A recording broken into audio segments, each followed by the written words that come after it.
Hey everybody, welcome back to my studio. Today we're going to be retubing an Avalon VT737SP channel strip.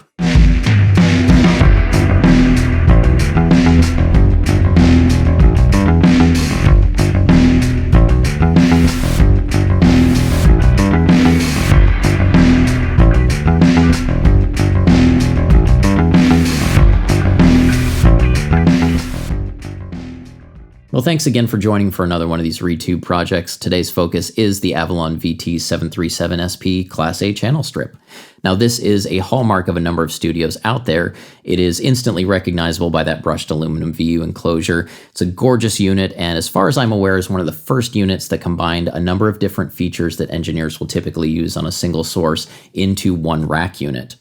And those features are, of course, the preamp stage with an optional high-gain circuit, a compression stage, a very musical EQ stage, and then the final gain stage on the output.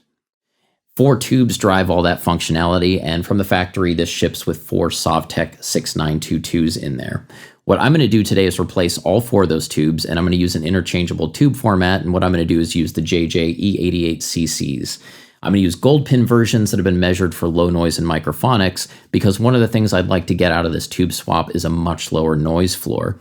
I'm at least the second owner of this particular unit. I don't know how old the tubes are that are currently in there, and to be quite honest with you, it has become a little bit noisy.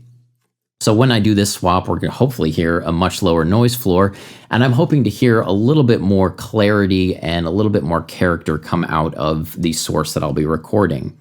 And what I typically use this rack unit for is acoustic guitar, and I do a single source Royer R121 ribbon mic on it. So that's exactly what we'll do today is I'm going to record a little bit of my acoustic guitar channel.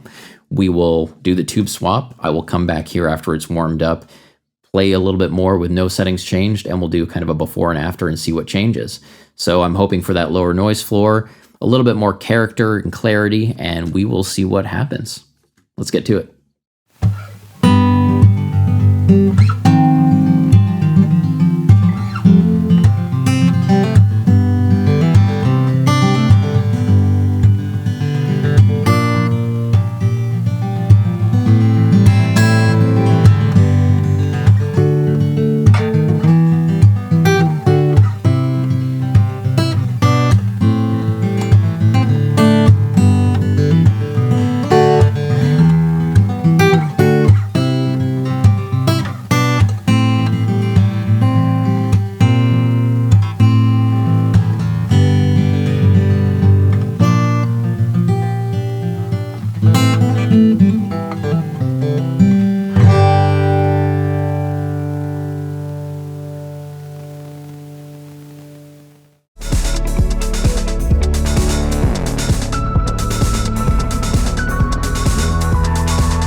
All right, we're back. So I did the before recording, I did the tube swap, I did the after recording. I had to listen to both of them, and what a difference. I mean, the noise floor in that first recording is unusable. In a professional capacity, I would not be able to use that whatsoever. The noise is broadband, there's popping, there's clicking. I mean, at that point, I am scrapping that preamp and I'm switching to a different one. So swapping out all 4 tubes cleared that up instantly. I don't know if these were super old or if one of the ones in the preamp stages was going, but whatever the cause was, the solution was definitely retubing this unit, so that's great.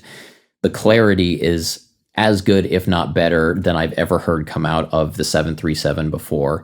The highs are crystalline and airy, and the mids are just warm and friendly, and the lows are punchy, and all these great adjectives that you would attribute to a world-class strip like this one. This is absolutely something that I feel confident going into a recording session with and using on any number of sources. So that's what I'm going to do is over the next couple weeks, I'm going to use this on my electric guitar. I have a mandolin part I need to track that's going to need more gain out of this R121. So if you like to hear kind of what happens in that space, feel free to subscribe. I will put an update in the comments as well. And if you have any comments or questions, feel free to throw those my way. Otherwise, thanks so much for joining for this. I hope you had fun, and we'll see you for the next one.